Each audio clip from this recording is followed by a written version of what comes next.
Hello and welcome to the Build with Bear Workshop. My name is Pat Baer. I'm here to assemble a model kit. I'm also here to hang out with all of you. And I'm going to start things off by throwing the Bear Cave, the Lego to Scythe, the Tier 2 blue emote in the chat. If you are currently a subscriber, you can reply with those emotes. If you are not yet a subscriber, you can say hi. You can use other people's emotes. And if you feel like being a lurker, well, this is your opportunity to just go ahead and lurk. It's okay if you want to lurk. I won't be mad. I won't say anything. It'll be our secret.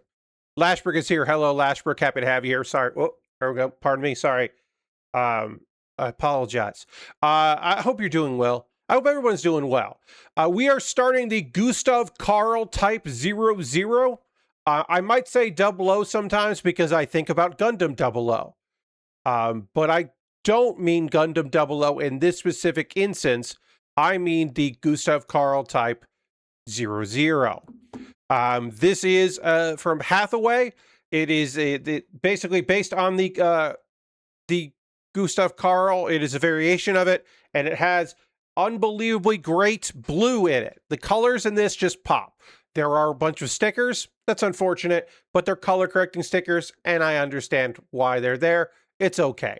It ain't the end of the world, folks. I'm not mad about it. I'm just, I know it's here. It's coming. I get it.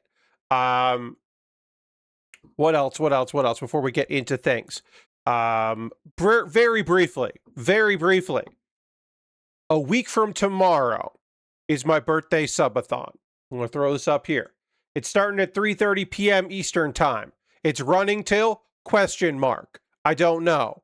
The end goal is to hit 90 subscribers. At 90, I'll bring back 404ing it. But it'll be a stream version. It'll be a solo stream version where I talk about a bunch of things that I'm really excited about. I will bring back some like favorite segments of the past. I will invent whole new segments. It's going to be great. I already know some of them in case I end up doing it. I've prepared some. I've had some thoughts on it for a while now. But there'll be a Fallout 4 tour with all the dumb mods I have, some model kit building, some crack-a-pack, a tier maker list. It's going to be really fun, and you should come and see that. And also, if there is a lull and I'm not fulfilling the things by getting high numbers of subscribers, then I will, of course, dip into Dwarf Romantic with its DLC. There's a paid DLC that I got that I did receive for free. And I'll of course mention it when that happens, that I did receive that DLC for free. A rarity, but it is true. That's a week from tomorrow. Let's go to the overhead camera. It's Karl time. It's time to work on Karl. We're hitting the caverns and we're going to build Karl here. This is a kit released in 2026, which means there are no polycaps. With a few exceptions, we stopped doing that with Witch from Mercury. Unless it's a reissue of an older kit with like some new parts occasionally, but right now we're doing it without that, which is excellent. I'm very happy with that. Basically, Witcher Mercury, G-Quux. Hey, Lord Crashington. Witcher Mercury, G-Quux, and the Seed Destiny, or the Seed Forever, the movie. Those items, in those particular programs, we've been blessed with a severe lack of polycaps, which has been awesome. So we will move forward with that, and we will start with this kit here by working on the chest. Actually, should I do the head first just to get the stickers done? You know what? Yeah, okay. I don't do this that often. I'm doing it now. We're jumping ahead to the head because I am tired of doing tiny stickers late in the stream. So let's just do them now. Let's just get them over with when I'm at my best, when I am the most engaged. We will just do this now. We'll just do it now, and then we'll deal with it later. Because, like, the second hour, I'm, like, looking at my notes for the manga I want to talk about and the anime I want to talk about. I'm, like, distracted when we get to the second hour. It's not necessarily the best time ever for me to be worrying about stickers. So we'll just do the stickers now while we can. We got our toothpick, we got our X-Acto blade, we got our stickers. We are looking for one. Square one. All of these are the typical stickers that have that are numbered with a square, and then we have the marking stickers, which are similar to water slides, but you don't need water. They're similar to decals and stickers, the marking stickers, and those have a circle there instead of the square. So that's how you know to tell them apart. One of the circle ones will go on the chest. All right, so I'm going to remove this as safely as possible. We'll see if I can do that. Sticker is feeling like the sticker feels like it doesn't want to come up, which is an odd sensation. There we go. Yeah, that sticker just like kind of didn't want to come out of there, which is odd. And then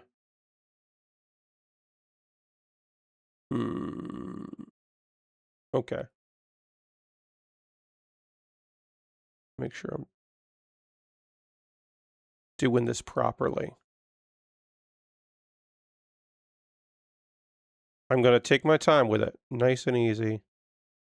Slowly apply it. Find the line. Find the center of the sticker. Apply it where necessary. All right, I think that's correct. We'll use our toothpick to flatten this down. And then we will put the next piece on, which is A13, which is our clear piece. Our clear red here. Love a clear red piece like this. Looks really good. Excited to apply it. There are other stickers that go on this kit, and we will be doing those stickers momentarily.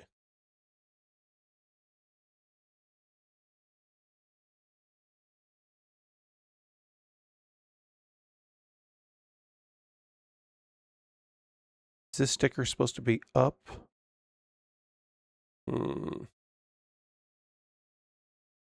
No, goes like that. Okay.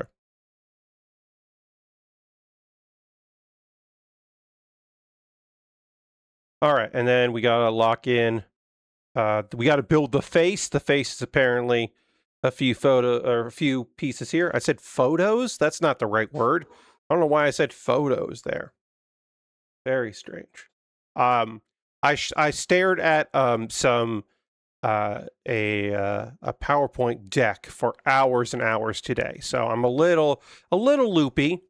One of my many contract gigs that is out there is doing, as many people know, is data entry, and I did a lot of data entry, which usually doesn't really like zap my energy. It doesn't zap my mental focus all the time. Sometimes it does, but most of the time, I'm pretty even-handed about it and chill.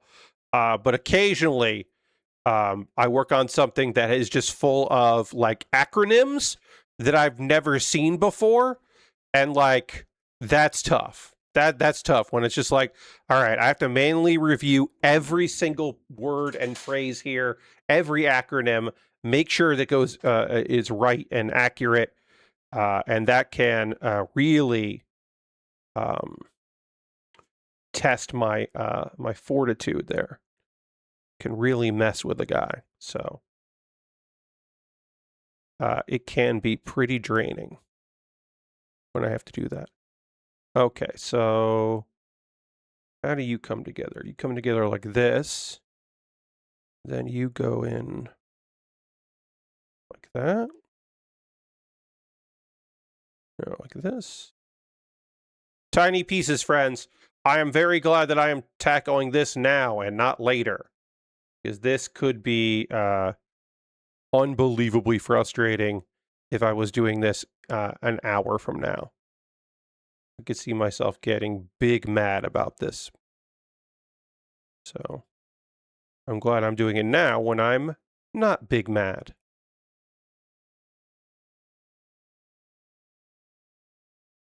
Whoop. Whoop. Come on.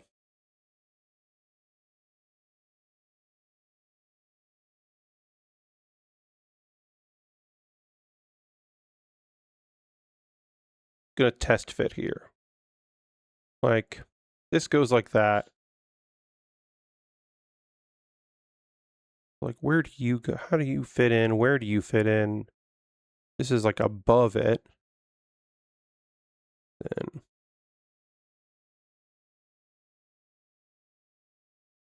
Okay, so you fit in like that.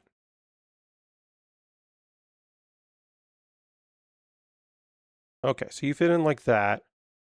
And so... No, but that doesn't...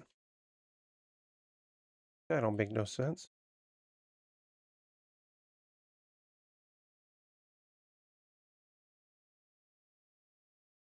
You go like that. How do you lock in then? Lock in like this? No. Sorry, these are very tiny pieces, and I am attempting to figure out how they fit in together. Okay, so that does fit in like that. So this is the correct way that this goes in. But then this goes in like this. Yeah, that would make sense, but why don't you actually do that then? You go in like that. That makes sense either.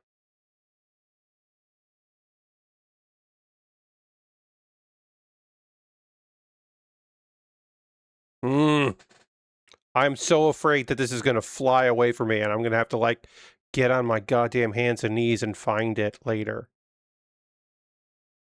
There's like something I'm not seeing about how this the like facial hair chin piece goes in of the face. Like this piece, I think I can figure out. This just goes like... Oh, I say that, and then I'm like, actually, I don't know how this goes in. This goes in like that. This I understand. This goes in here. Like, I get this. So then, can I figure out where this piece goes? Goes in like that. Okay. I've got that, I got that. And then this piece should just slide right in this. But then it doesn't do that. Oh, now it does. Okay.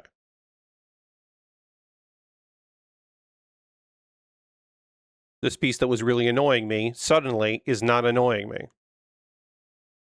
Okay. All right. Huh. All right. Well, we'll move on to the next piece then. Remember, we're going to go back to the chest, but we have to do this part first. Then we need A6 and A4. We will get more stickers as the time comes here. Just like front and back. We are going from a non-grade, fairly large kit, the Chaos Gundam non-grade, which was a 100 scale kit that was kind of like a high grade more than a master grade, so the pieces weren't particularly tiny, and we're going from that into a modern, smaller kit of the 144 scale, but certainly a modern kit, which has its own sets of like, oh yeah, okay. The details are more intricate and the size is often way smaller. So we're dealing with that. We're doing our best with it. We're doing what we can, but I have to be okay with this being slightly smaller pieces, and it might not always immediately go together and suddenly work. And so I might have to be prepared for things to be a little wonky here and there. And to not get frustrated, to just look for solutions, try to figure out what I'm doing. Constantly ask the question, okay, so why isn't this working? What did I misunderstand? What did I do wrong? Is this the right piece? All those things. Okay. Like, the thing about the sticker, the eye sticker, is it wasn't the eye sticker. It's the under eye sticker. This clear part of red here, this red clear, is the actual eyes. The silver sticker I put on is underneath the eyes. So, like, it didn't look right because it's not an eye sticker. It's an under eye sticker, which is not the fault of the kit. It's my fault for not recognizing that. So when I first was trying to put it on, I was like, this doesn't seem like the right place for this. And that's because it wasn't the right place for it. I was just being wrong. Which, like, real fuck up on my part. Meanwhile, this chin piece still doesn't want to just go in right. This chin piece loves to be slightly wrong. Not sure why. It loves being, like, just a little off. Oops. See, and there it fell off. I don't know why. But this chin piece loves to just fuck up my whole day. As I already said this, I know, but I'm so glad I'm doing this now instead of an hour from now. While also, like, trying to look at my notes about the, manga I want to chat about and whatever.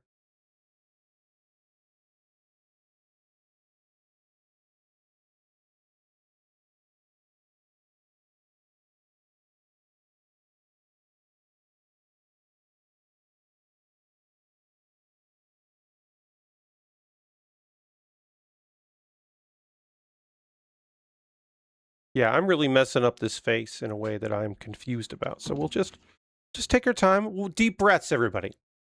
Deep breaths, focused breaths. Figure it out. This kit's not going anywhere. I can always get out the liquid cement if I'm really frustrated and struggling. There's no order about which way you do this. So theoretically, you can do it either way, because when there is an order, they put the number 1 and the number 2 there. So theoretically, I can do this either way. But when I push, this piece pops out, which I don't like.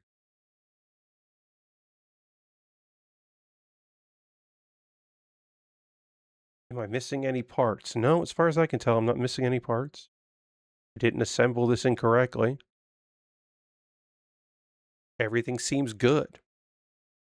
It's just this chin does not slide into place and stay in place. And I don't know why.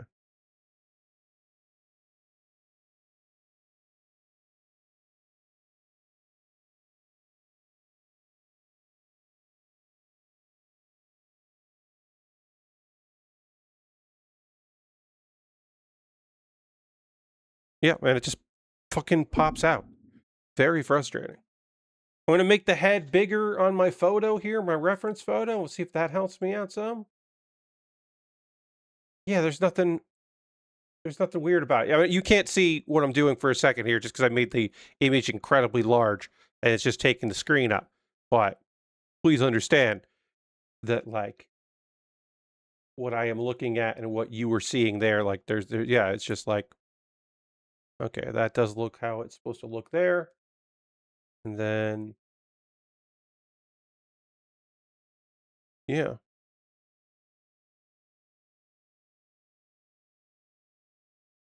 All right, I'll make this smaller again.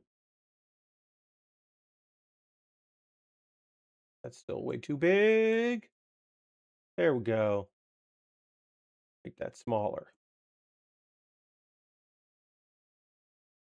Folks that remember the old days of building before I had an overhead that was 16 by 9, I had a 4 by 3 overhead shot, and I filled the blank space by putting the images on the sides. And it was like 2 images. And I was directly in the middle. I was like where I am here. Instead, I was like right here, popping up. And then I would build it on top of it. That's how I did things then. Yeah, this almost looks like the chin is upside down, which doesn't make any fucking sense. Because that doesn't look right at all. This isn't right. And when I flip it over, it's like too low. I don't know what's going on here.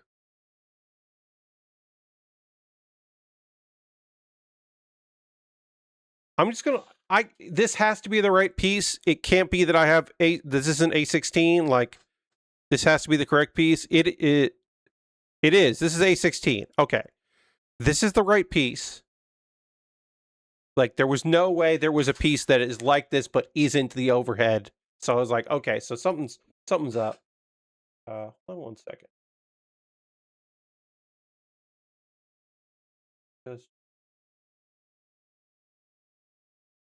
So something's going on here, and I don't quite know what it is, but something's wrong with this piece.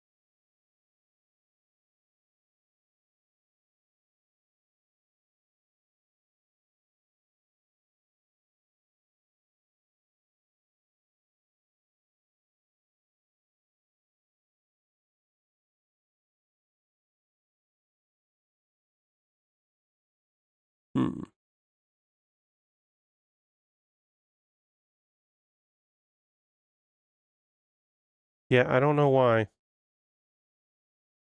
I don't know why this chin piece doesn't, like, snap into place and stay there, but it doesn't. It doesn't do what it's supposed to do.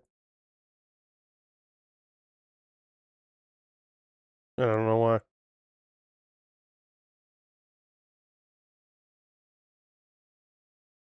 But that's like just jutting out. It feels like it's jutting out way too much.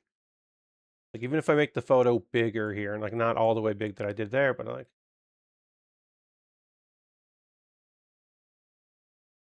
I'm gonna, well, I can't do that. I can't put it over it. Do like this.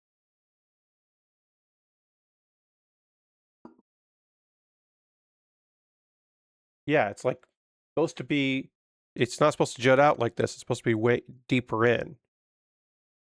But if I go like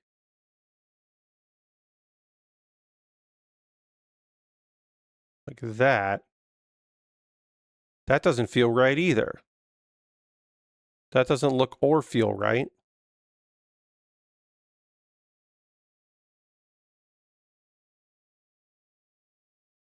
So I don't know.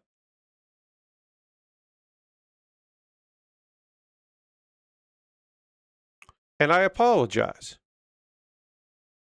for taking so long with this, but that's where we're at. But you can see, I push this piece into the hole that it's supposed to go into. And it doesn't lock into place. And it just falls right out. So I'm like, what am I doing wrong here? And I don't know the answer to that. So I'm like, all right, well, should I take off the side heads? And is this piece on right? And this piece definitely looks like it's on correctly. So it's like, okay, well then what am I doing wrong here? A16 goes into the bottom hole on this face piece. It's seemingly like this. It slides in. But it doesn't slide in the whole way. It doesn't lock in. It just kind of slides around. So let me see if I can open up the side pieces off this. I don't know if I can because it's really locked in there. So I don't know. I'm going to move this image back. Out of my way. Nice and big. Unnecessarily big. Okay, so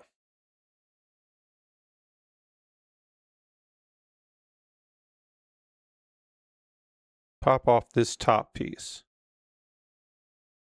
We then can maybe wiggle this around with the blade, Hopefully not cutting myself while I do that.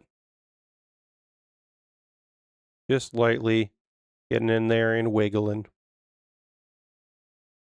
Wiggling. And use the X-Acto, not the X-Acto, the spudger.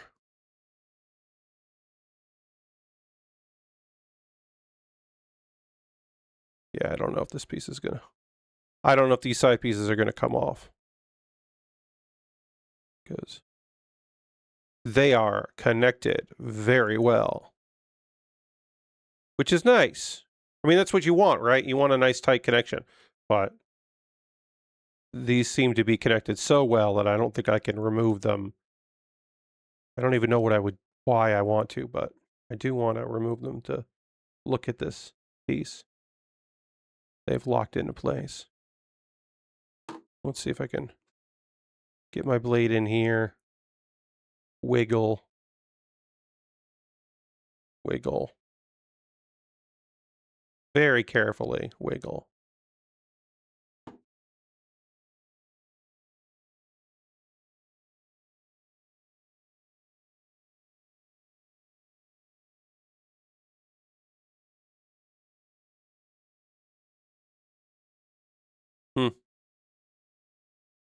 Yeah, I don't know.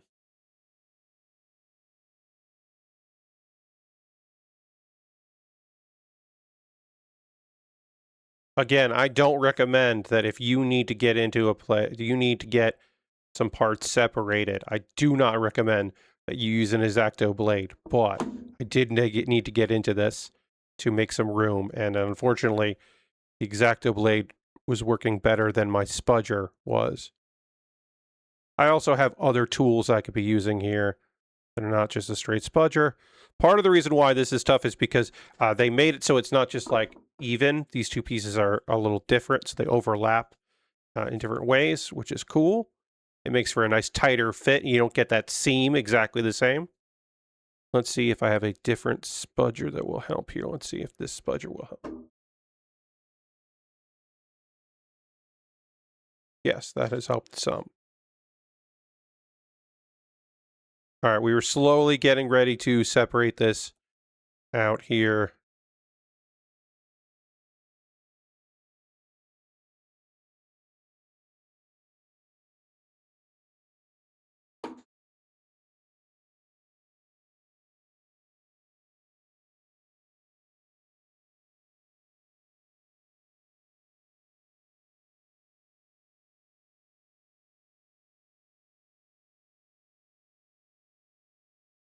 Okay. We're working on this. We are separating these pieces of plastic. We're getting progress on this. We are getting, there we go. We have removed these pieces here, which was definitely difficult to do. Now I need to get this piece out as well without everything falling apart and breaking on me. Can I do that? I have no idea.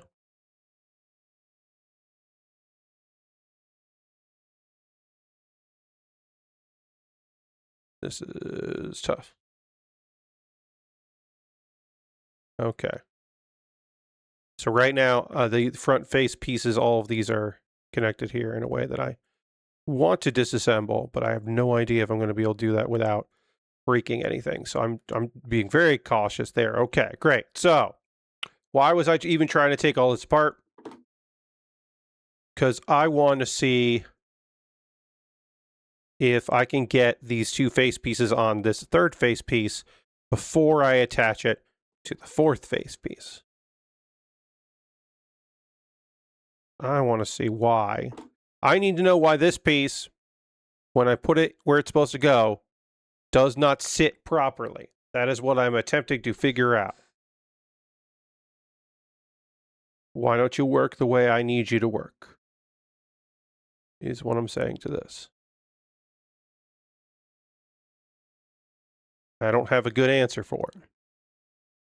I'm wondering if this being attached here, for some reason, is failing. What I'm trying to do here. Okay, so.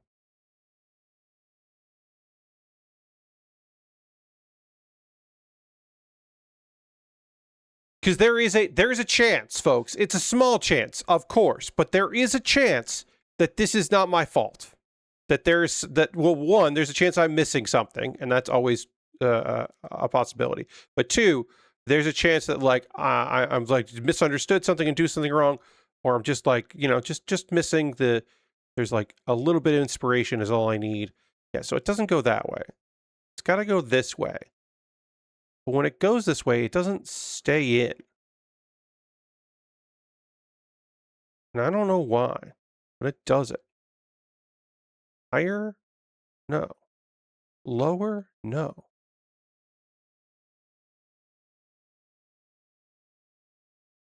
This face piece just doesn't want to cooperate. I don't know why.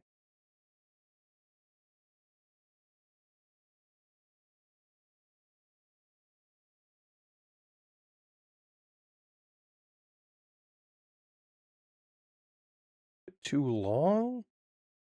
Doesn't make any sense.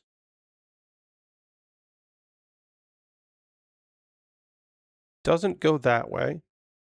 Yep. Oh, where'd it go? I dropped it. There we go. Almost dropped that on the floor, everybody. Almost did.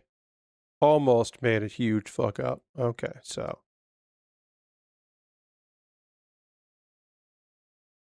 It's like just not going in there, and I don't know why. But it isn't.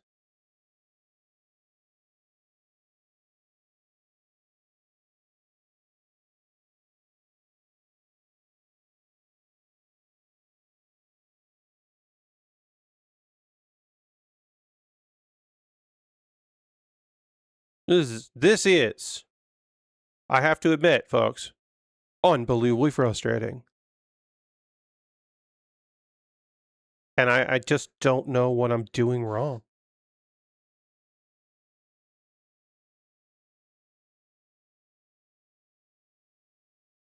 Yeah, it should just be like that.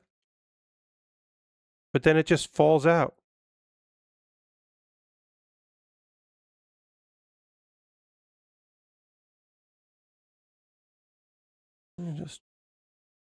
Oh, this feels terrible to do.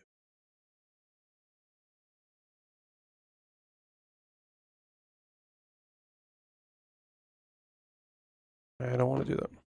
I'm like, should I trim it down? But I'm like, I don't want to do that because I feel like if I do something like that, I will ruin it, which I obviously don't want to do.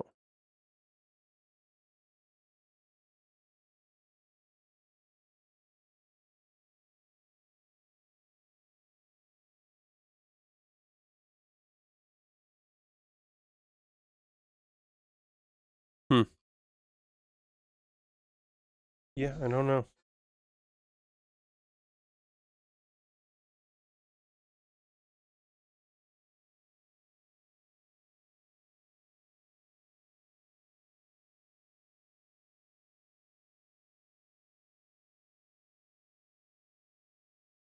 Like this comes in just fine.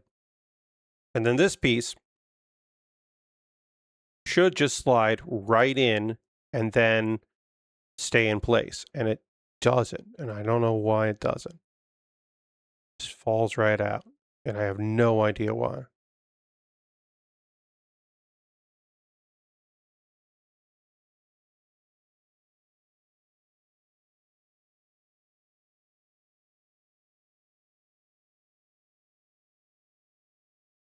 Yeah. Really weird. Well, when in doubt, I'm going to look up Gustav Karl Type 00 chin and see if people have talked about it. See if there have been talks about it. Where's Karl? It's so thick. No, this is high grade. Mecha did a review of it, but I bet like I am now looking at a much bigger image of the kit, an actual version of the kit, because this, the photo I have is the CGI render. So I'm like looking compared to what it looks like for real. And it like, yeah. My piece is just... It does look like that. And I don't know.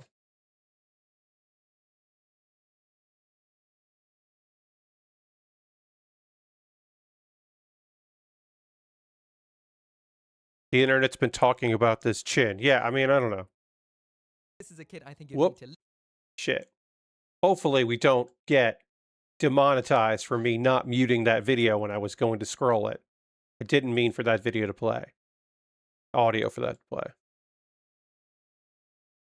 I just like looking at good video from Mecha Gagoshu of like good zoomed in photo of this to like try to like figure out this chin. Yeah, that's how it's supposed to look, but it just fucking falls out all the time. Like when I look at it, I'm like, this is how this chin's supposed to go in. Why does it keep fucking falling out? I don't think theirs falls out. Why does mine fall out? And I don't have a good answer.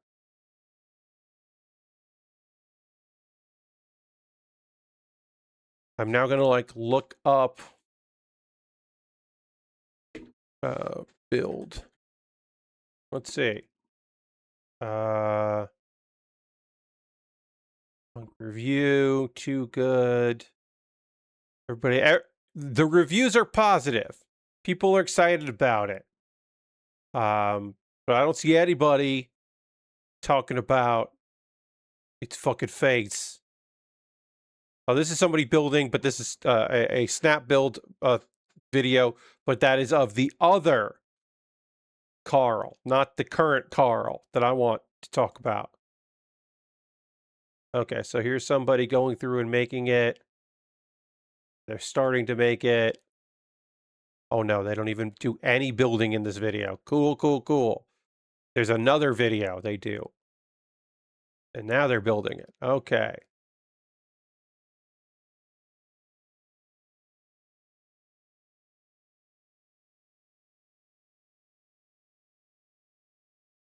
I mean, this is just me searching on YouTube. It's just that there was a video. Hey, Harold, there was a video of somebody putting together, but they weren't.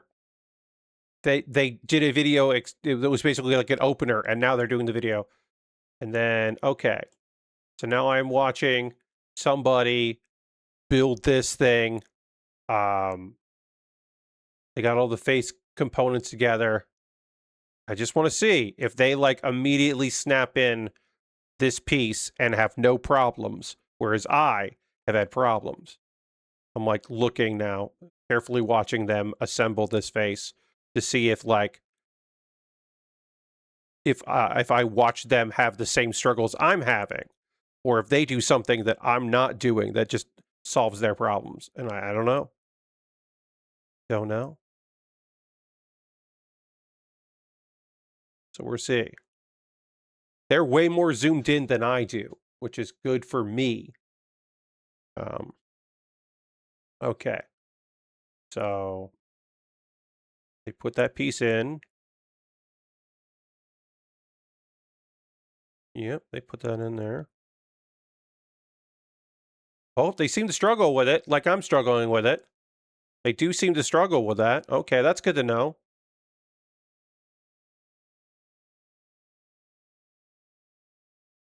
Nope, they get it in the second try, though. So they're not still struggling it like I was. That's frustrating. They seem to get it. Their chin piece is not falling out constantly like mine is. So they do manage to get it. I don't know how, but they do. Yeah. They nail it. I'm very frustrated by that. Yeah, they did it in a way that I have not been successful. That's annoying. But I don't think I'm going to find a better video than this.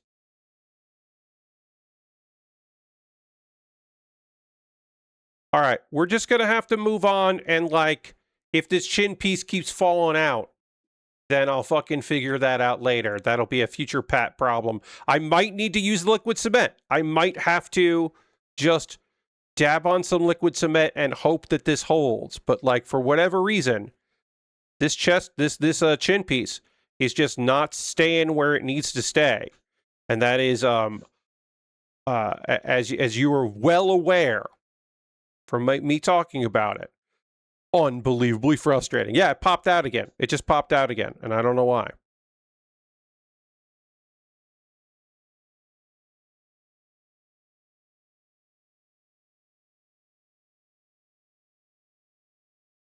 Like, maybe there's the tiniest bit of like, I don't want to trim the piece that pokes in, but I am gonna like see if there is anything on the sides that I can't see here that is just sticking out that would cause a problem from where it, any parts from where it was on the sprue. Like maybe that was my issue. Could be.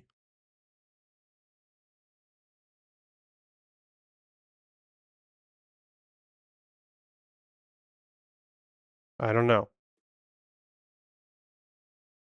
Okay, that feels good. All right, I don't know.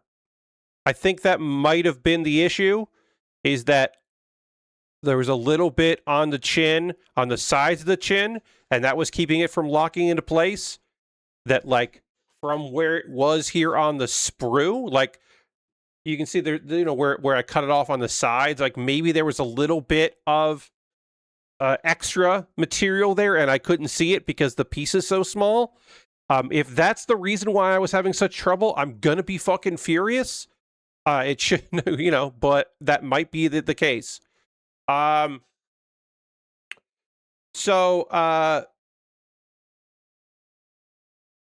we got to talk about all this Microsoft stuff. We do need to talk about it.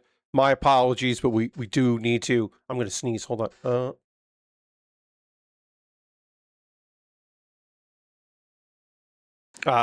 Yeah. So we will talk about that.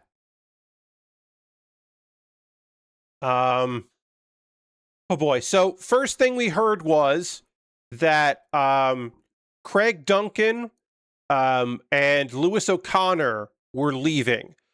These are folks that were high up in Rare for a number of years and then transitioned out of Rare to like working for Xbox proper. These were the head of Xbox Game Studios, Craig Duncan, and Xbox Game Studios Chief of Staff, Luis O'Connor, are leaving their positions. This might have been because of things we'll talk about in a minute. This might have just been timing of it. It might have been X number of days since. Their movement could have been to shore up Rare's position within Microsoft. It could have been a political move. It could have been these two guys like wanting to get out of game dev and just continue to work in games and then realizing, well, I can't really do that here. We don't know. This also could be a cleaning house, right? We got a new head of Xbox. People that were there because Phil Spencer thought they were great suddenly find themselves doing other stuff or having less responsibilities or not aligning with the future of that, either themselves or it could have been, they're just like, oh, well, I see the writing on the wall. Before my studio gets closed or my old studio gets closed, I'm out. We don't know. We don't know why, but we do know those two are out. O'Connor started.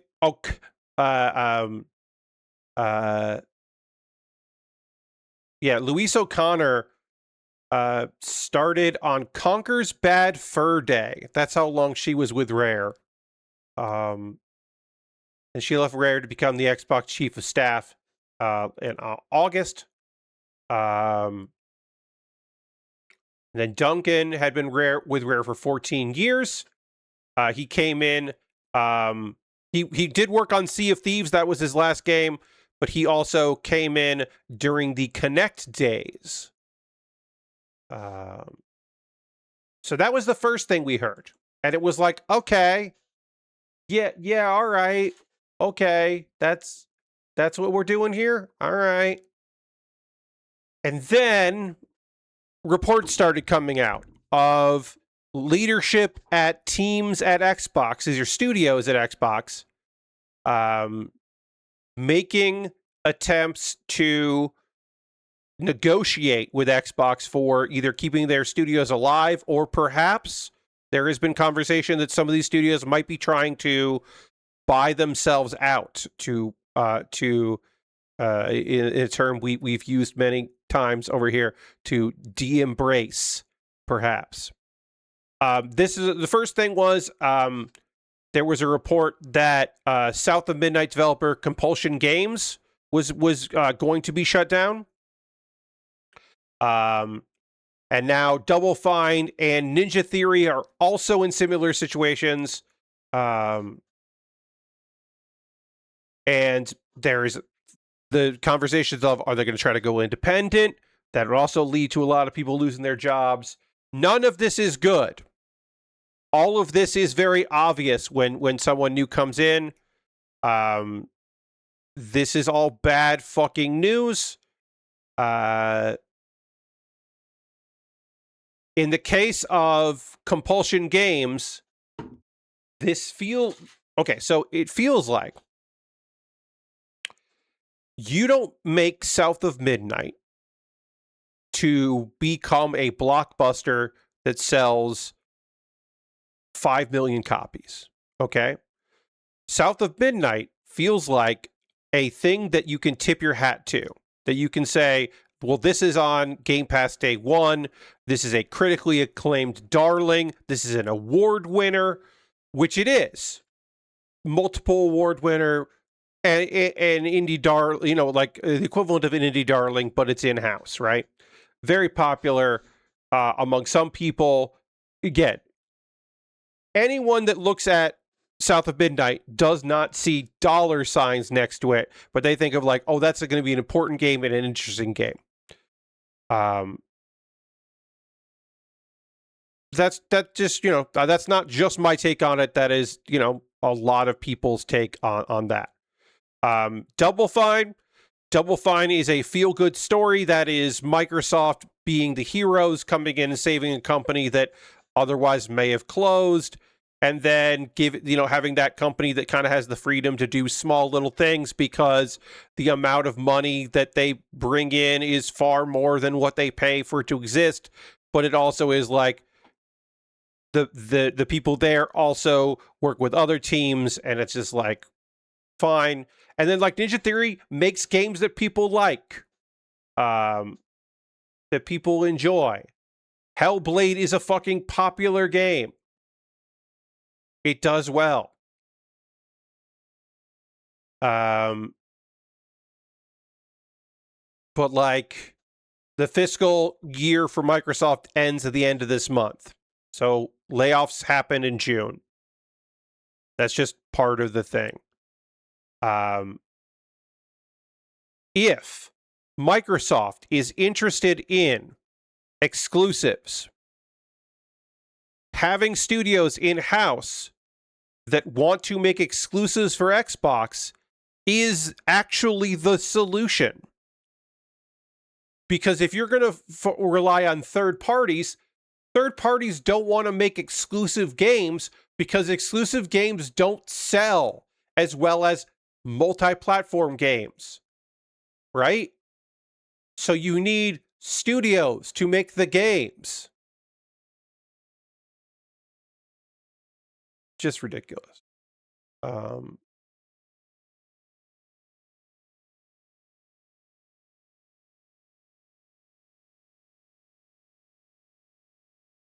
It's a mess.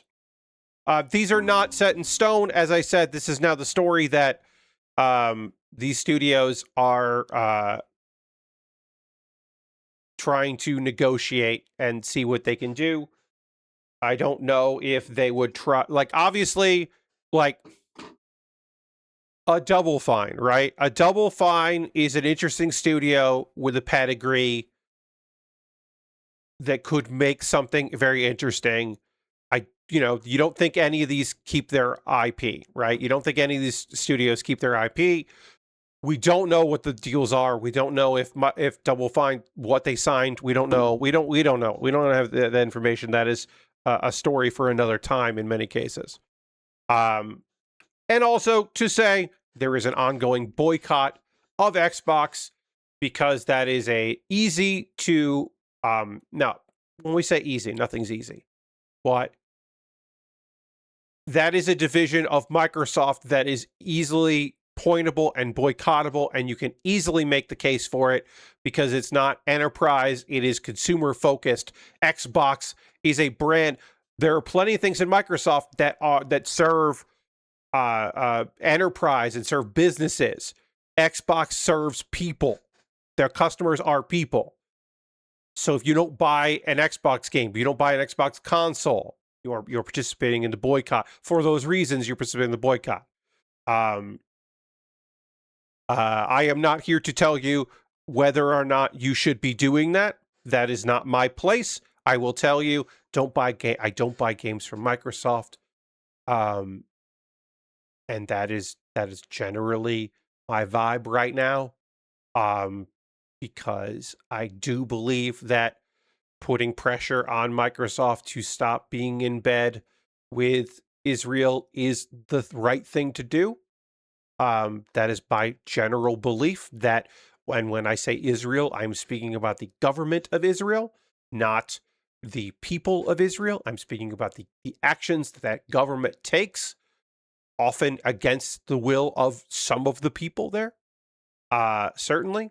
And Microsoft's services that they provide help Israel in their ongoing efforts in Palestine, in Lebanon, and obviously that is awful.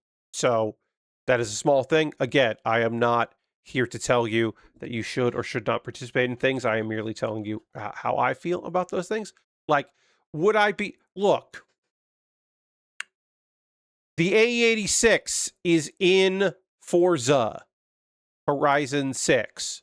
There is a race against a mech that is Gundam inspired. There are things going on in that game that I am like, you can drive around a K-truck in the Japanese countryside. There are things in that game that I'm like, yeah, that's pretty good. But that does not mean that I am like on board and signing off on it myself. So yeah, we did have to talk about this. Again, we don't know what's going on. We don't know what the future of this is going to be. We can only talk about the now. And the hope is that I hope for these studios to be able to break free as best they can.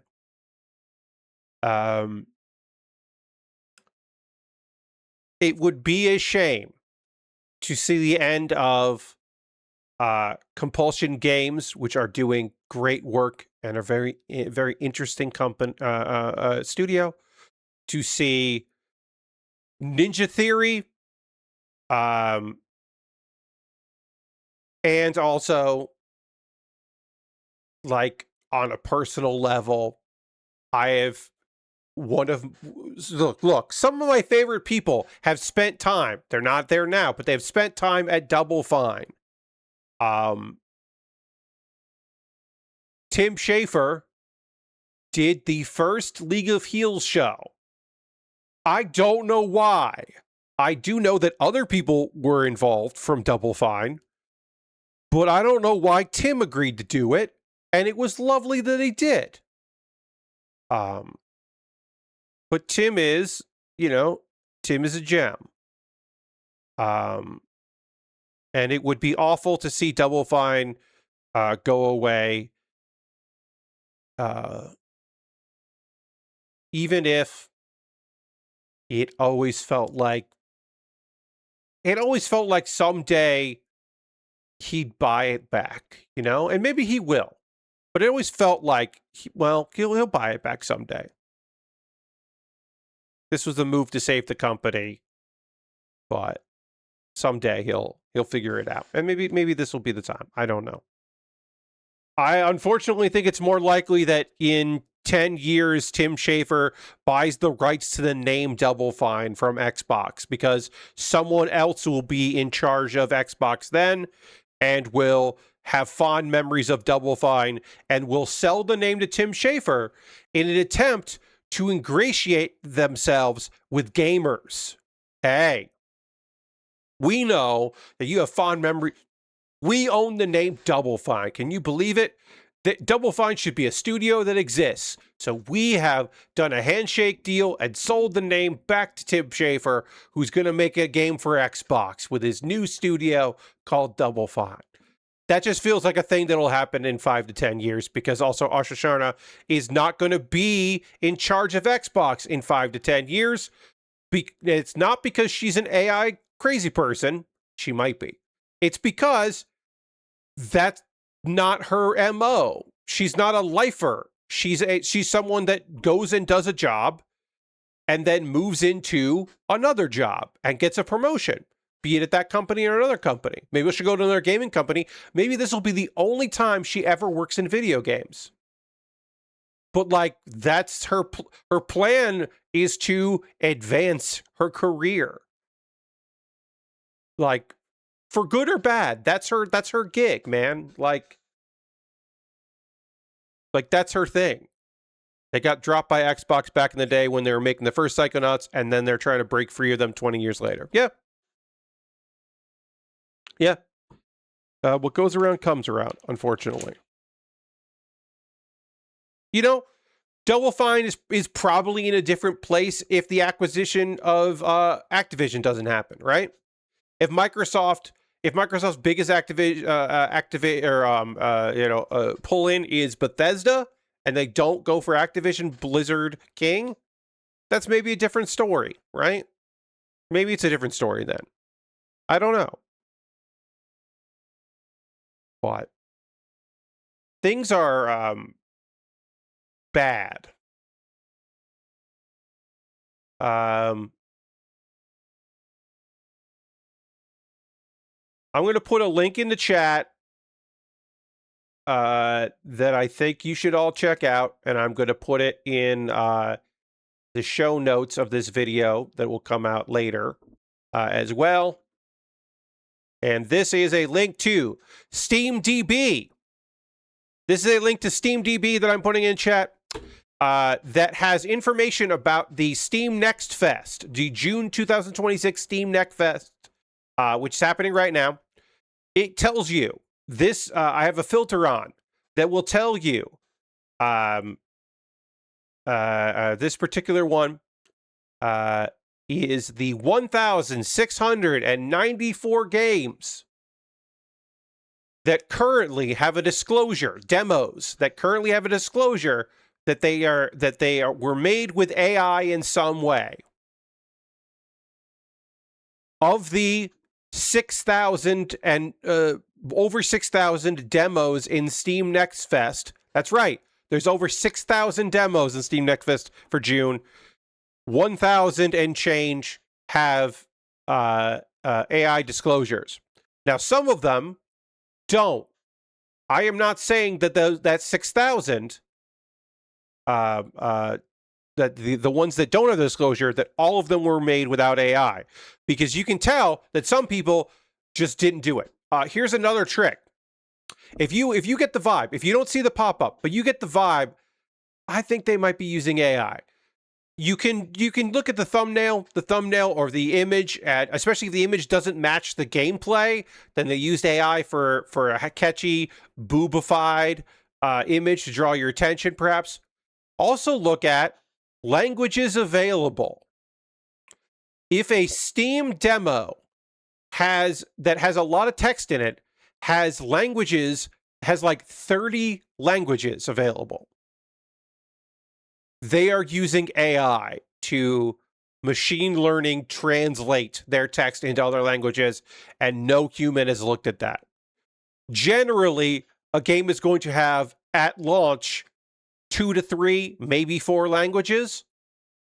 They're not going to have 30 for a demo. with like a game that lists 2 people as worked on it. That is a good indication they are using AI. And that humans are not touching their fucking game. This is not a blanket statement, but this is just important information to look at and to go like, okay, and to be aware. There is a plugin that you can get for I gotta look for it. Hold on. Where is it?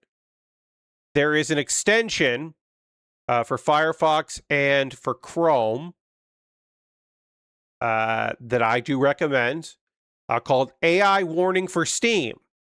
If you open Steam in a web browser, again, this is for Firefox and Chrome, and you go to a page that has the AI warning, it will appear as a pop-up so that you do your due diligence. This will not work if you're just using Steam, the app. You have to scroll yourself, but this is important to know. Like I am not even saying like, well, if you don't care about that stuff, like, no, it's important to know. What shortcuts are people using? What excuses do people have? Because if their excuse is, well, I don't have the money for an artist. I don't have the money for a musician. I don't have a background in writing. Any of that stuff. My response to that almost exclusively, but always consistently, is you didn't have to make a video game. You just didn't have to make a video game. You're the one making the game. Like, if you don't have the money, you can use placeholder audio.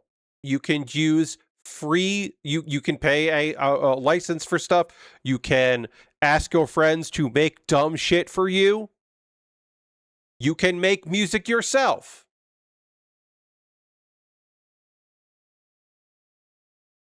Like, that to me is not a valid excuse for using AI. If you're like, well, like, I didn't know. Like, I asked, I paid someone to make something and I didn't know that it was made with AI. Like, okay, sure. All of this fucking sucks. Tired of it. I hate that there are so many AI games with AI in it in the demos here, and this is going to be an ongoing, consistent issue going forward. As far as the people that are not out there admitting it, they're not disclosing it. Supposedly, Steam is pissed about that. Supposedly, Valve, I should say, Valve is apparently pissed off at that stuff because some people ask for refunds when that doesn't get disclosed, and that is a valid thing.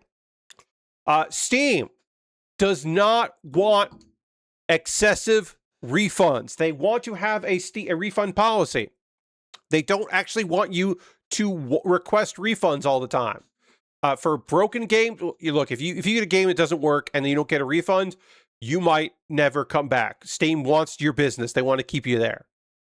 But they don't want to be issuing refunds because people didn't disclose AI bullshit. So supposedly they'll get in hot water for that. We haven't really seen it yet, but supposedly that is the truth. So hopefully people will disclose more and more. But also, so many people say, well, so many people use it, you already lost the fight. To which I say, no, because I don't buy games that use AI to make the game. So I haven't lost anything, except I'm not playing games that have slop in it. So I'm still winning. But I don't feel crazy about being loud about it. I don't feel crazy about that. So you shouldn't either. I feel crazy about other things, but not that. Now is the part of the stream where I am going to rant less.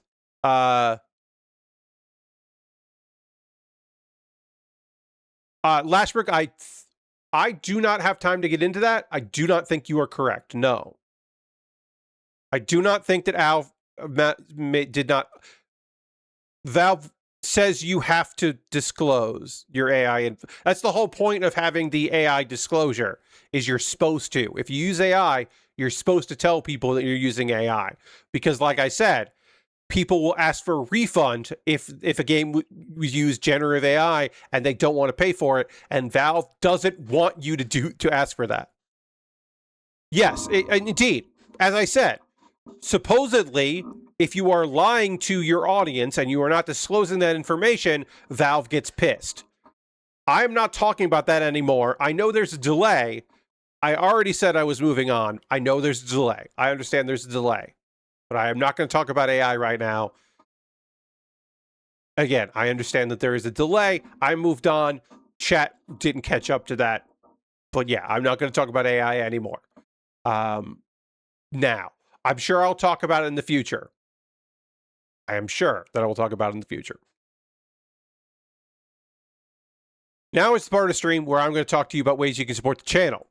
Everything I'm going to talk to you about is optional. You are under no obligation to do any of these things, but if you would like to help me out financially, you're more than welcome to. First and foremost, if you are currently a subscriber to the Kuma Baer Workshop, you can throw the Bear Cave, the Lego, the Scythe, the Tier 2 blue emote into the chat. Subscribers don't see ads before the stream starts. They don't see ads in the middle of the stream. They don't see banner ads that show up that I have no control over. And also in my dashboard, don't see if they show up. I don't see them. You get cool emotes. And you also know that you're directly supporting what I do here, which means something to some people. You could gift a sub to somebody in the community if you want to do that. You could also use your Prime gaming token. If you have Amazon Prime, you can link with your Twitch. You get a token. You can use that token on somebody. If you want to use it on me, that'd be great. But you don't have to. You don't have to do that, but you could. Let's see. I also have a Patreon at patreon.com/PatBaer. Over my Patreon, there is, of course, a bunch of different tiers. There's a $1, a $3, a $5, and a $10 tier. There are different rewards for the different tiers. Consider joining me over on Patreon. Tomorrow, my Patreon will get information about my streaming schedule for the rest of the month.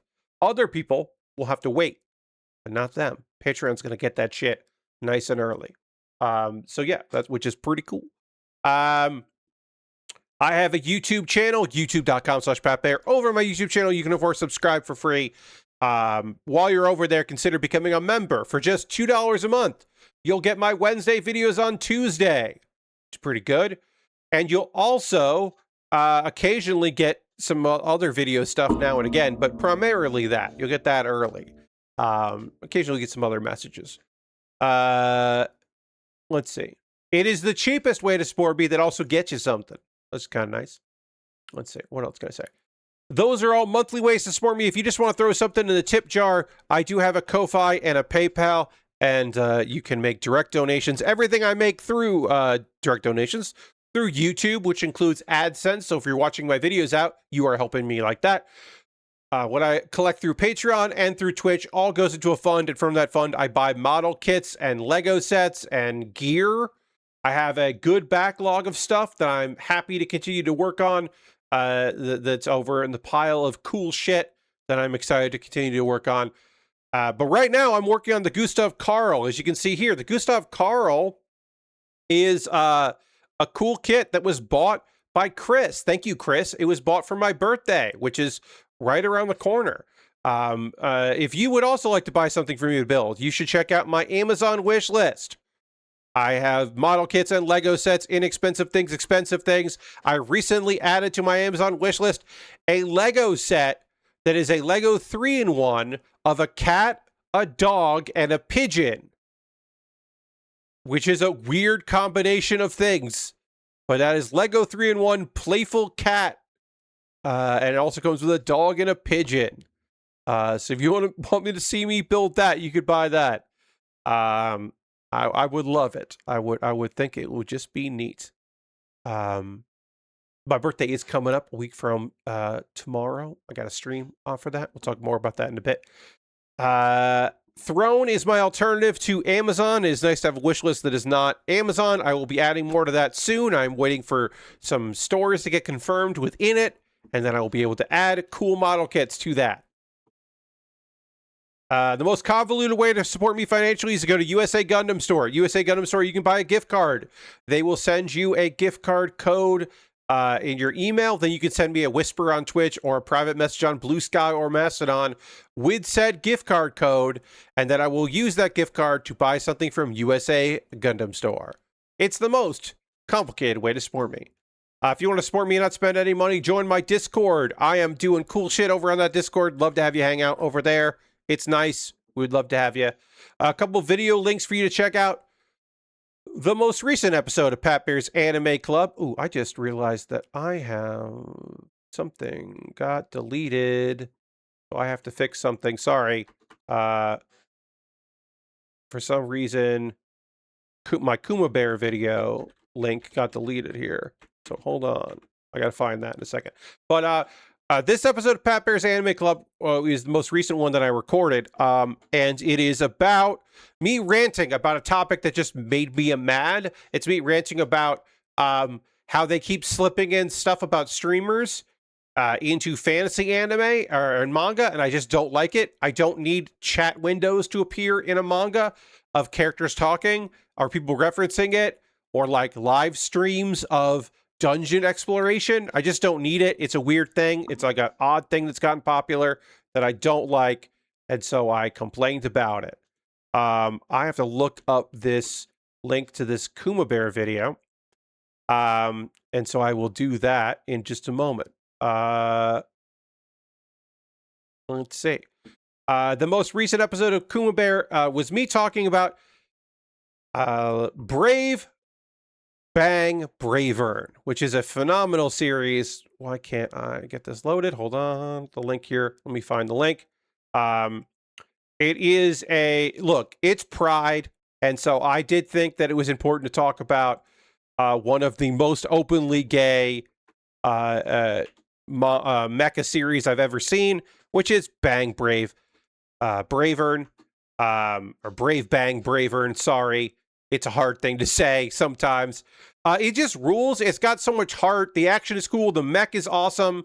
And also, no spoilers, but like there's an explanation for why certain things are happening that comes late in the series, and you watch it and you go, yeah, all right, yeah. Okay.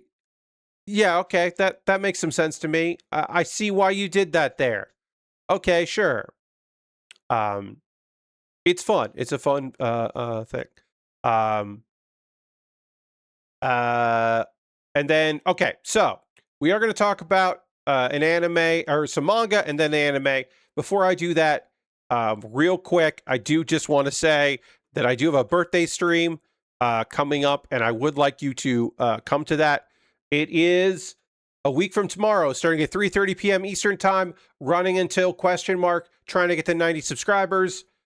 I have a tier maker list of anime tropes that I am very excited to do here. I will give you a sneak peek of it, in that I will say that it has everything from mysterious transfer student to nosebleed, and I will talk about all of those anime tropes and rank them on a tier maker list. And that'll be probably the first thing we do, because we should be at 30 subscribers when we start that stream, or at least around it. That's, again, a week from tomorrow. Be there. Maybe it won't be at 3:30 because of... maybe I won't be dismissed from jury duty that Monday and we'll be at jury duty. I don't know. If not, I'll figure it out. Right now, we're planning on everything going ahead, and then I will change directions if necessary.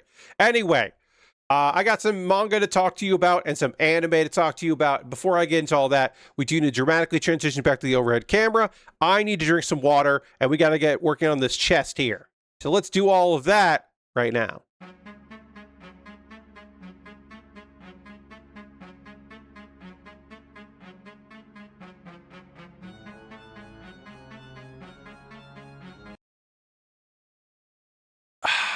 All right.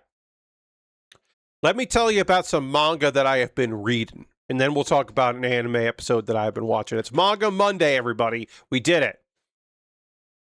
Okay, so my trash gift as a disowned noble is too strong is one of those series where you're like, this guy is too goddamn strong. This is an overpowered main character show, and he is so goddamn overpowered. It's bonkers. So our guy, very smart, very talented, overachiever, gets adopted into a noble family because they want him as an heir, and they want to use his knowledge and his strengths. So he gets adopted into this family because they're like, well, this guy is going to be a big deal for us in the future. We imagine that when he gets his gift, everybody gets gifts at a certain age. He'll get a really incredible gift, and this will be fantastic for the family. Everything's going to be great. He gets the gift. No one's ever heard of it. Nobody knows how to use it. It's something called a smartphone. That's right. This is not an isekai, but it does use modern shit. And he is just like, I don't know how to use this. I'll figure it out, though. And they're like, I can't believe you got a dud. This is the thing where a mysterious gift that is unbelievably overpowered is completely misunderstood. And they're like, well, you got to get the fuck out of here. So they disown him and kick him out because he's adopted anyway. And they just want to pretend like it never happened. Which, again, we know, come on, what are you talking about here? Like, if it's, like, you should at least find out if this is going to benefit you or not. Like, find out if there's any ancient text written about it or experiment with it. Like, it just feels very silly to be like, well, get the fuck out of here. We have no evidence that this is good or bad, but we're just going to assume it's bad.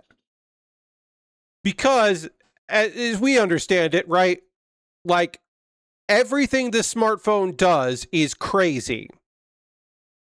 If it only appraised things, it would be unbelievably incredible, right? No, it can appraise things by, like, taking a photo of it, but also when you take a photo of something, you can also copy the ability. You can take a photo and you can duplicate any item. You can synthesize equipment and upgrade equipment. It is a, like, hey, guess what? It's a smartphone. It's a magical smartphone. So it has a map and tracking abilities. It's basically just like the ultimate cheat. And luckily it's in the hands of a guy who's just like pretty cool.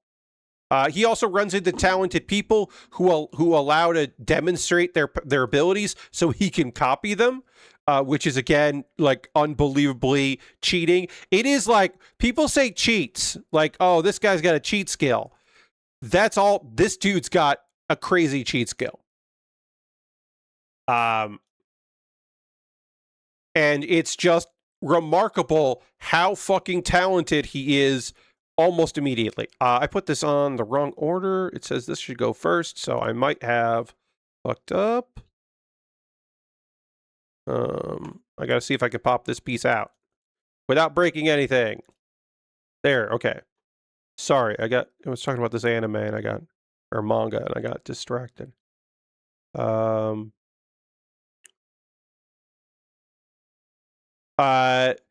Also, the only thing he cares about is his childhood friend that has an incredible skill and that he feels like he is too far away from. She's a little older. She's been out there doing things. He wants to become an adventurer. He wants to reach S rank so that he can party with the lady that he clearly loves, who also clearly has feelings for him. It's also a harem because of fucking course it is. But like I said, he's like, one, he's aware that these girls all have feelings for him. He's not dumb about it, which is unusual. And two, he's like, hey, just so you know, like, I have somebody that I like, I got somebody on my mind. Like, I'm trying to become and prove my worth to her. At one point, he saves the life of a princess and uncovers a conspiracy, and we're left at a cliffhanger where he's now going to deal with that. Also, he has regenerative powers. He unlocked the ability to restore people's, like, to their past selves, which is ridiculous. It is a but yeah, he can just copy abilities from monsters and people if he sees them. It's a bunch of crazy abilities. Narrow and thick. One of these is narrow, one of these is thick. This is the narrow one. Narrow one goes here.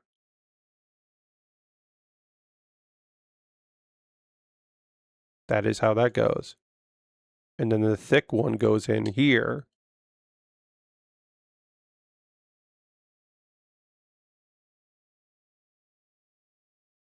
There we go. That didn't feel great. There we go. This is like such a bulky friend. This one has got like, this is a thick friend. This is a chonker of a kit. We're building a real chonker here, friends. And I'm very pleased about it. I'm very pleased with how chunky this friend is. Even as I apply a marking sticker, which I will do very fucking carefully. There's one that goes in the front and one that goes on the butt, and then that goes on the shield. So there's no indent here where this is supposed to go. You just kind of have to put it on the chest and hope you did it right.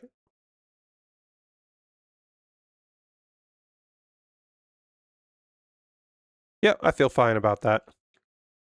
It's a little off center, but that's okay. It's not the end of the world if I didn't do that perfectly. We can move on to the other parts that have to go on here. So yeah, my trash gift as a disowned noble is too strong is crazy. Even for me, it's like, well, that's just ridiculous. This dude is just going to keep getting stronger and just be more and more outrageous and ridiculous. But it's fun. It's a fun read. It's just like a ridiculous read. It's also easy read. And then the tale of how my cheap, stingy sister-in-law lost it all is not an isekai. It is not a banished, even though it kind of has a banished kicked title to it. It is somewhat of a revenge story.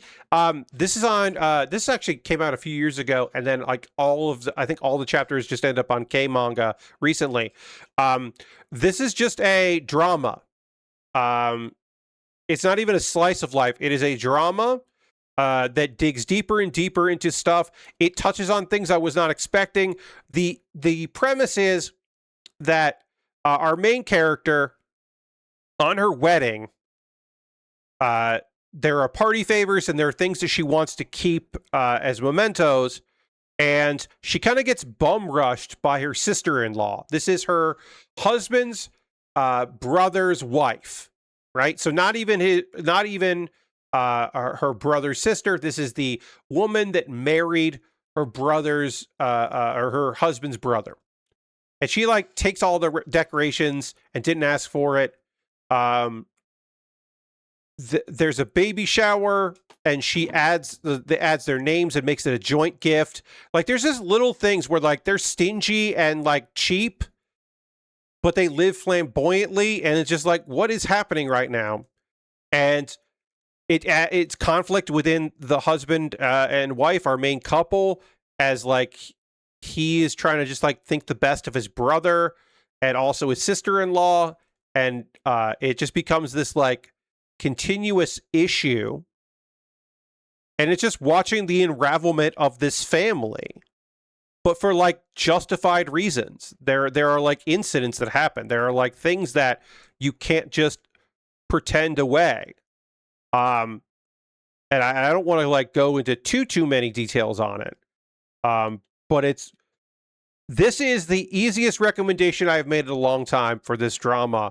It takes a while because it is like a slow burn, like kind of revenge, like not a violent revenge, but just like a social revenge. But it is a drama, and it does take a little while for things to kind of fall in place, but they do fall in place, and it is really engaging and really interesting. A read. It's well done. Um, it felt very straightforward at first, but it is not a straightforward story. There is. I did not expect when I started reading this it to be so much about the husband's family life. It touches on adoption, and like the idea of like like this is somebody's, this was like is this a burden, is this a blessing, what does it mean for the people that take you in when you don't have anything, and how much do you owe them? Do you feel like you owe them? How much do they feel like you owe them? There's a lot that goes on in this one that I was really surprised about. It is a good reminder to me, I should say. It is a good reminder to me. I'm not saying that y'all don't know this stuff, but sometimes it's a good reminder for myself that like there are a lot of different kinds of manga out there, and not, certain genres are more popular than others, certain genres get more translations than others, but that isn't to say that there isn't like a wide berth of stories. And this story is really interesting and really well done. And it's a story that I'm glad that I got the chance to read. I'm not done with it yet. There's still more chapters that I haven't gone through, but I've read a lot of it. And I think it's really well done.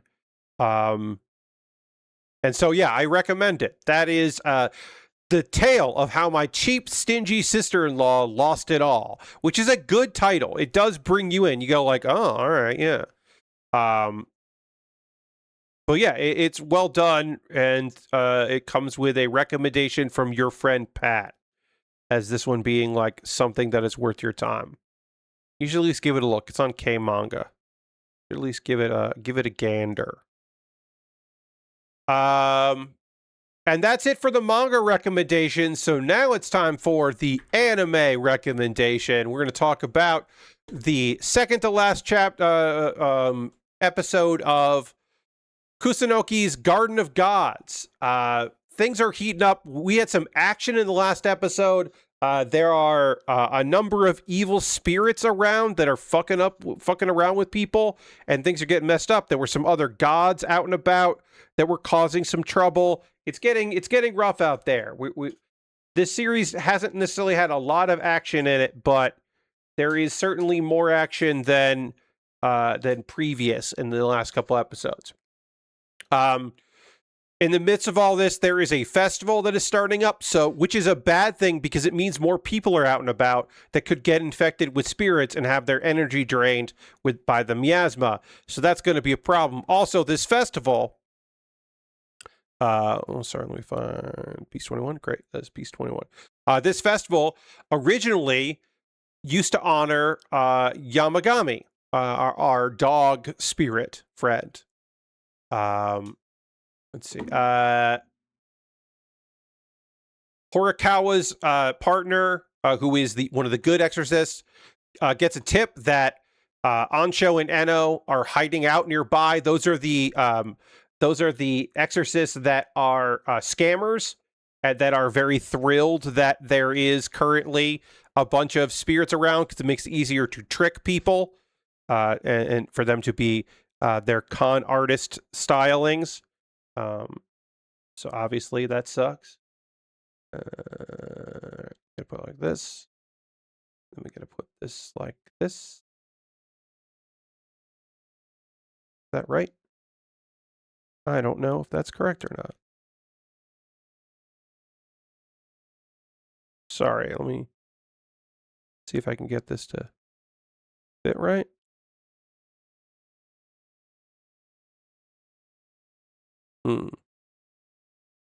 There we go. That fits in. Okay, great.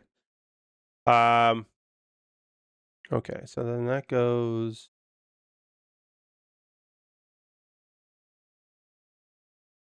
Hmm. Hmm.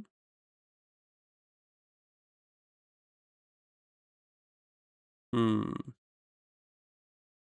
Sorry, everybody. Oh, I'm looking at the wrong way. Okay, I had this upside down. I was like, why isn't this clipping in like it's supposed to clip in? Because I had it wrong. The problem was me. Haha. Let's see. Minato is walking around trying to help people and notices that there's somebody walking that is the exorcist that he met as a child that thought his drawings were really powerful. Like the person that kind of taught him about being an exorcist was there, but that person is gone in a flash. So that is like, we'll hopefully get more about that in a moment, because that, or at some point, because I was like, oh shit, that character, wasn't expecting that character to be there.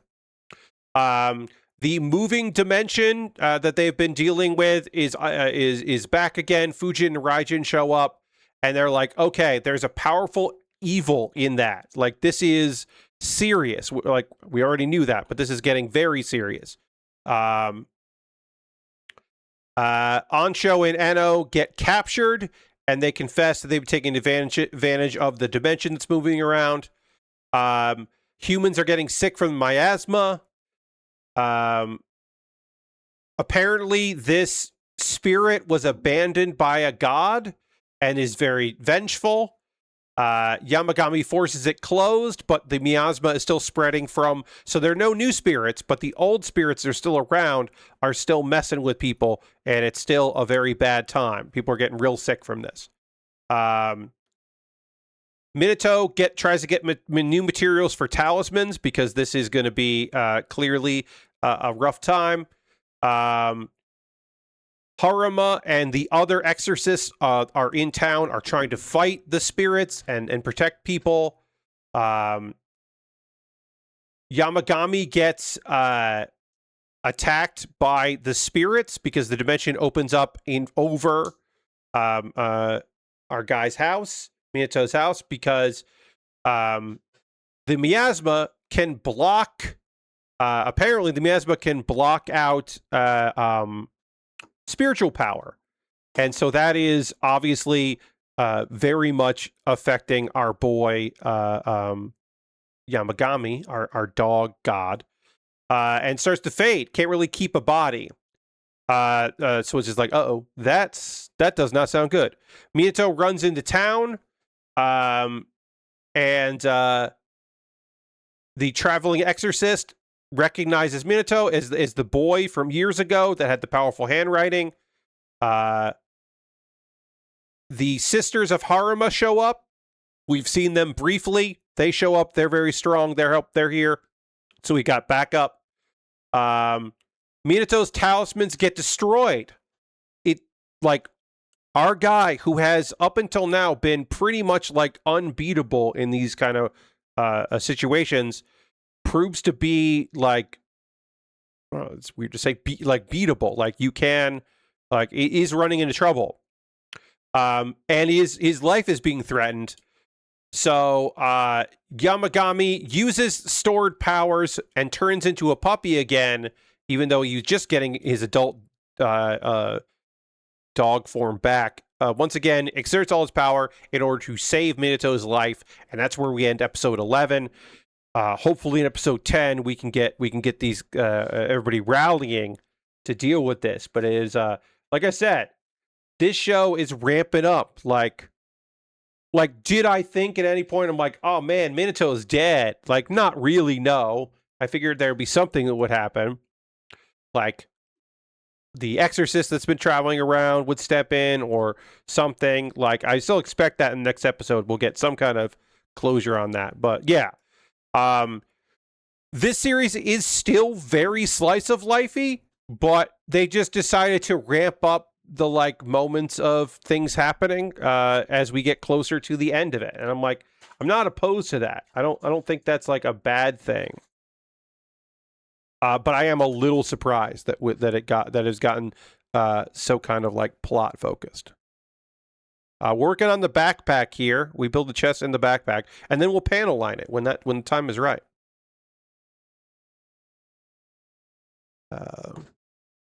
So we'll do that, but we got to get these pieces on here. So yeah, I'm excited for the last episode of that. That'll be next week. Reminder: this Saturday is the Pat Bear's Anime Club Live. It'll be my first time doing it on a Saturday. It's normally a Tuesday stream, but I want to get that out next Monday and not wait until the season is way over. So I will be doing it before I have finished up all of the shows that I watch, right? Like there, not everything that I watch will have ended by the time I do Saturday, but a lot of it will. But if I didn't do it, I'd be waiting even longer to get it done, and I just was like, I don't want to do that. So I decided that I would just instead like do it on a Saturday, release the video to everybody next Monday. So that's next Saturday. I want to check one thing real quick. But like Witch Hat's not over by the time I talk about the end of the season. Marriage Toxin won't be over by the time I finish talking about it. I think it'll be 11 episodes, but for that, let's see. Yeah. Witch Hat, I think, is 13 episodes, so that won't be done because although wait, because we'll talk about episode 12, which aired. I just haven't watched it yet. So basically, I think like one show I talk about will be done, right? Or two. Always a Catch and Observation Log will be over. So those will be over by the time I finish up. Because I think those are both 12 episode shows.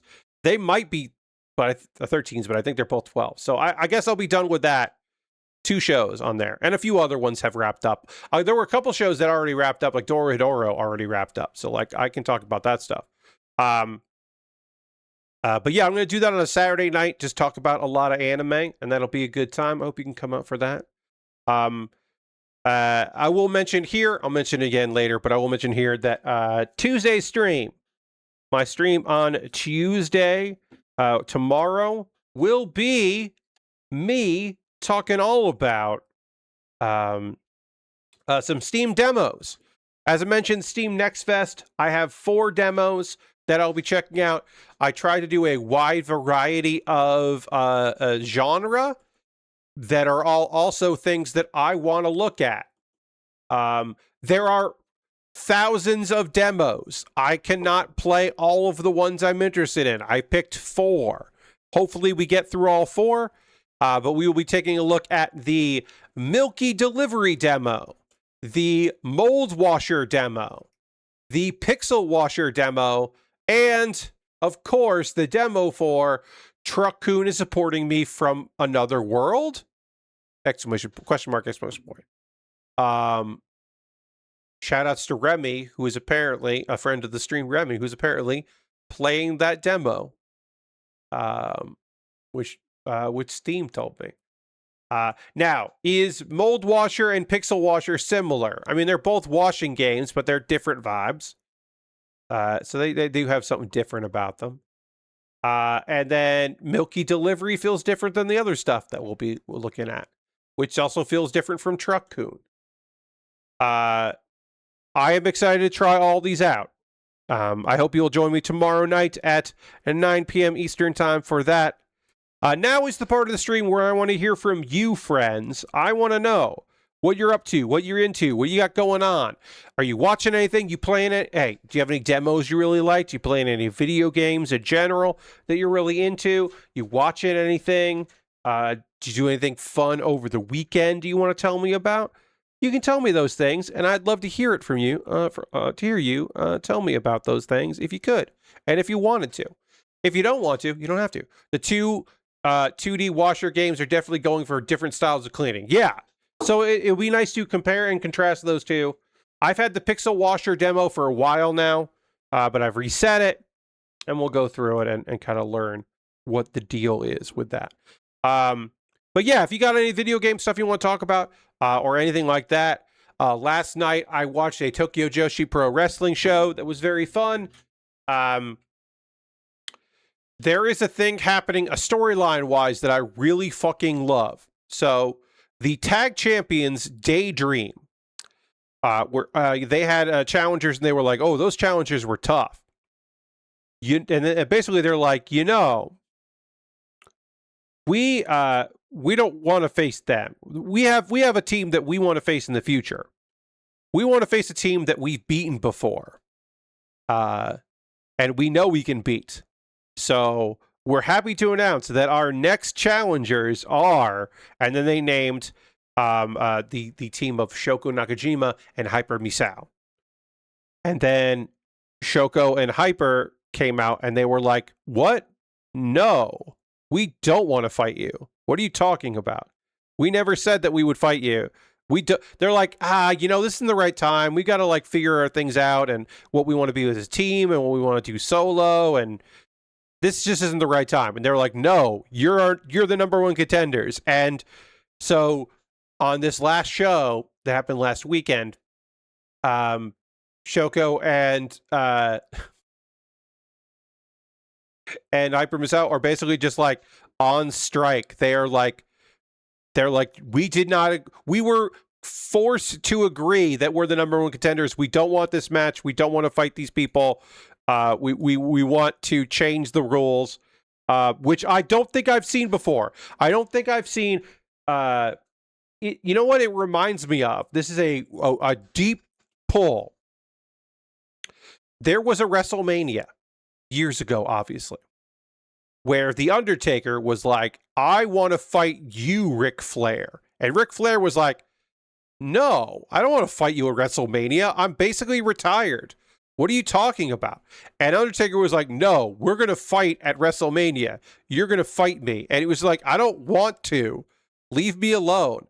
And so like Undertaker basically like kidnapped his son and beat him up. And he was like doing all kinds of shit to be like, "I'm going to make you fight me at WrestleMania." And he's just like, "No, leave me alone." And eventually like goaded him into it. And it was like, that's the match where the ref got distracted. Arn Anderson slid into the ring, did a phenomenal a slam, like just like Arn Anderson, who had been retired for like 15 years at that point, did just this incredible move, power slam to The Undertaker, and then rolled out of the ring, and it was fucking gorgeous.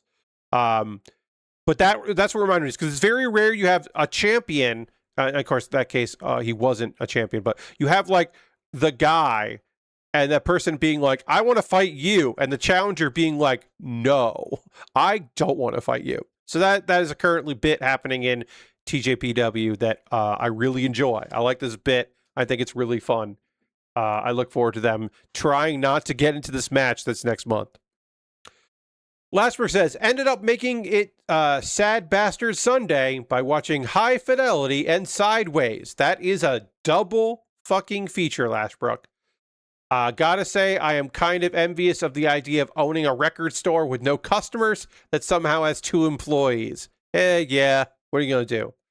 I also ended up buying Terratech Legion, and I'm really enjoying it. Beat the 2nd level with an Oops All Railguns build. It was pretty fun. Yeah, I keep watching people play that game, and I keep thinking about it. Keep thinking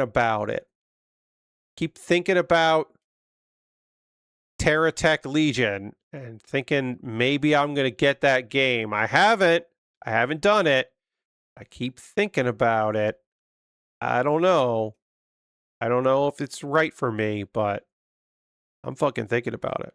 All right, we finished the chest and the head. Again, the head took so much longer than it should have today, but we did finally get the chin to fit in like it was supposed to. But God, that fucking took forever. If you're wondering what this is, the shield lives on here. The shield goes on here instead of being on the arm. It's on its own arm, which is cool as hell. It's very cool as hell. Unfortunately, the introductory sale price ended today. Yeah, that's fine, Lastbrook. As I said, I didn't buy it. I've been thinking about it. I'll pay more. That's fine. Like TerraTech, it's especially good at for the Steam Deck. That's nice to hear. Also, hi, Dirty. Happy to have you here. Haven't started Box Room yet because I started it on Spacecraft. Yeah, I have not bought Box Room yet. I keep also thinking about that. That's still that's in early access, so I have more time to pick that up. Let me check my wish list to see what's on here for that. Yeah. Box Room is currently 10% off because it's an early access that has mixed reviews on Steam. Have not seen people like not particularly super thrilled there. And I don't know why. Let me see. Mixed reviews here. Currently the game, let's see. So, a positive review. The demo was amazing. The box art and screenshots were pulled directly from Steam, but now having to manually download each picture is kind of meh. That's a positive review. Also, not being able to half the games that are in my library because they are in the Steam family is also another thing I would like to see fixed in the future. Game as promised, though, well optimized. A negative review. For a game about showing off your Steam library, you'd think having box art would be one of the most important things in the game, but despite the promotional material proudly showing all the cool visual game boxes, they expect you to do the work of adding images to the boxes yourself. Kind of buns right now, but it's early access, so it's fine, I guess. Is a negative review from Professional Lamp Enjoyer. Says, kind of buns, RN. But it's early access, so it's fine, IG.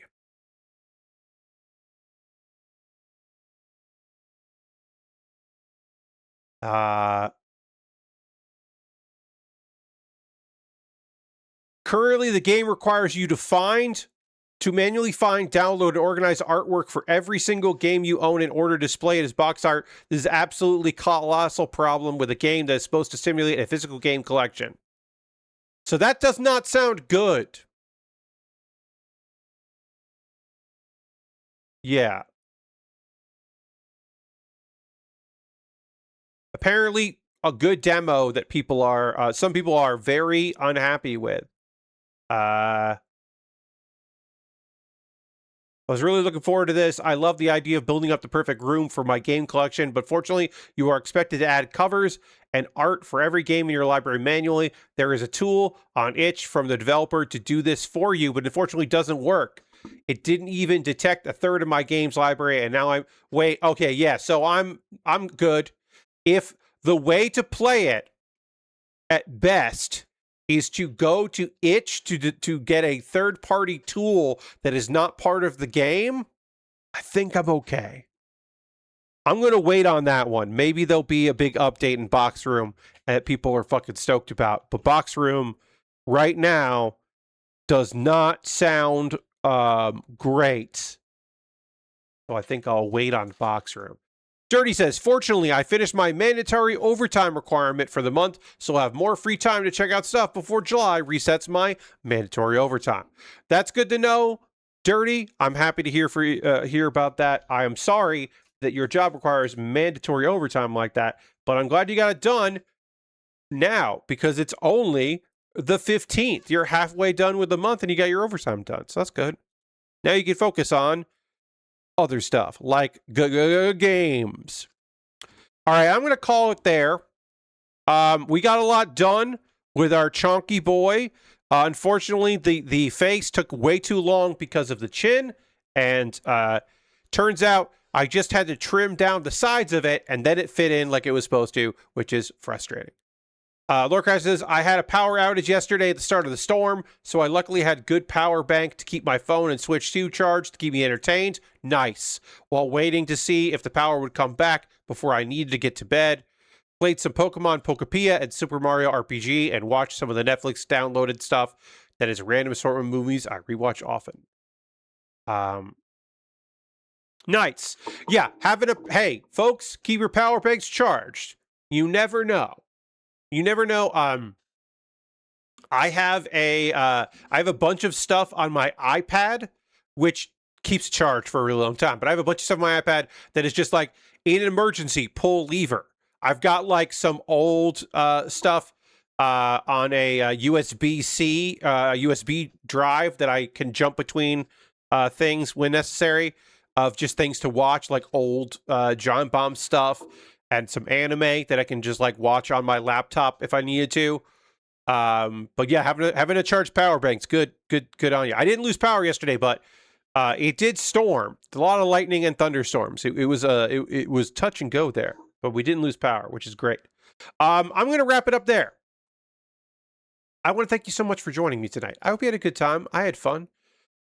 We are going to raid. That is how we end every stream around here. We're going to go find someone doing cool stuff out there, and then go see what they're up to and what they want to do. So if you want to come along on this raid, I would appreciate it. I think it would be great if you did. And a reminder that my stream tomorrow at 9 p.m. Eastern, I'm going to look at 4 demos. Obviously, there are so many more demos out there for me to play, but we are going to hold on one quick second here. Let me just see. We are going to try out 4 of them.